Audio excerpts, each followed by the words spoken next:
So this is the racking of the beer. So the beer has been sitting there for 11 days now before it stopped fermenting. And 3 days ago it went to 1014 on the hydrometer, and now it's settled for the last 2 days at 1012. I'll put a picture in of how that looked in a minute. So what I'm going to do, I'm going to rack the beer off the sediment into this one. I'm going to use a product called Turbo Clear to clear the beer, which I think is the one that's made with volcanic ash, which is negatively or positively charged. The particles are negatively charged, so what happens is it drags the stuff you don't want down to the bottom.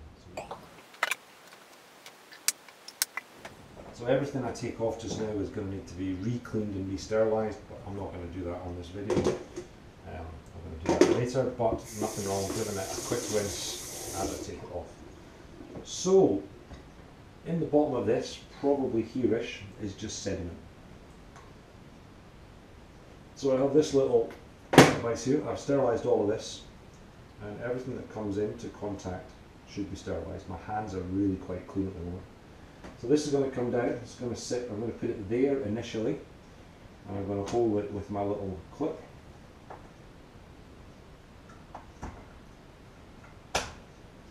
And then I'm going to drop it into the bucket, hopefully without making any splashing. I've got 2 tubes that I'll put back to back. First tube can just pop on here.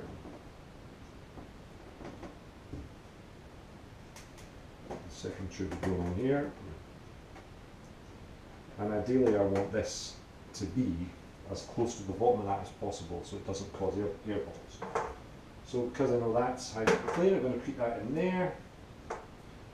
I'm going to bring this into here, so I don't want it any further than there, so where my thumb is. Here we go. I'm going to take the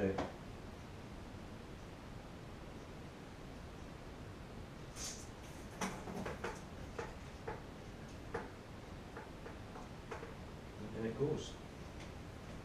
Actually that tasted okay, there was no aftertaste whatsoever. So we're getting to the part now where I'm chasing the siphon down the barrel. So that's it hard on the bottom now.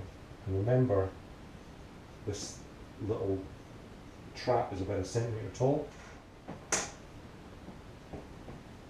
don't know if you'll be able to see, but you can see all the sediment in the bottom there. So again, everything I used previously I'm going to re-sterilise. Don't want to take any chances. I've been touching it, fiddling with it. I've got to sterilise the bucket anyway, so it makes noise in the lid as well.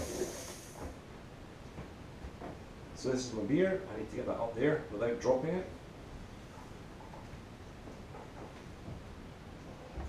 I had some slippy fingers there, so I've dried my hands a little bit better. So we're only at the 20 litre mark, so I've lost a fair amount. So 20 litres, that's going to give me 4,500ml bottles. And I push it in the middle. I want that all back in the good bucket, because the good bucket has the good air seal.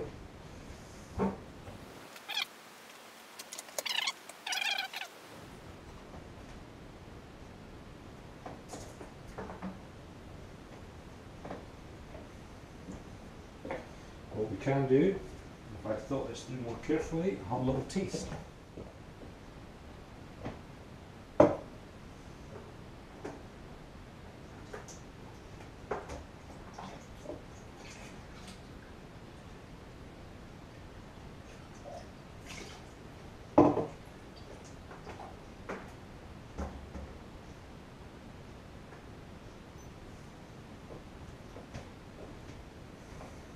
So this is what it looks like.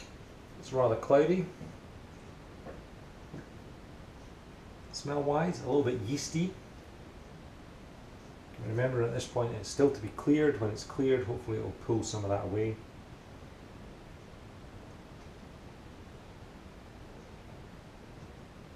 There's a little bit of fizz to it. I'm not that impressed with it at the moment. I don't think it's particularly great. It's drinkable, there's no bad flavours. The specific gravity worked out at around 4%.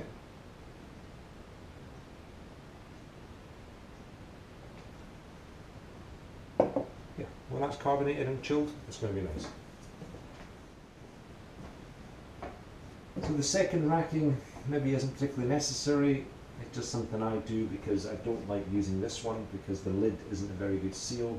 And as I said before, I really prefer this type of seal with this type of airlock. So I'll put it back in the other one, and then the next step is to add the clearing agent. So this is the clearing agent that I like to use. I believe it might be German, given it's alcohol-tech.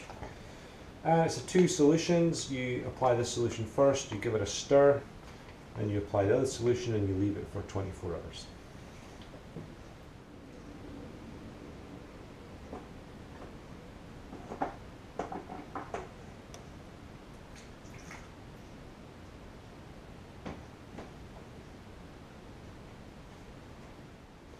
Okay, the next step, as I said, is we've got A and B. We're going to put A in now. All it is drop it in, give it a stir.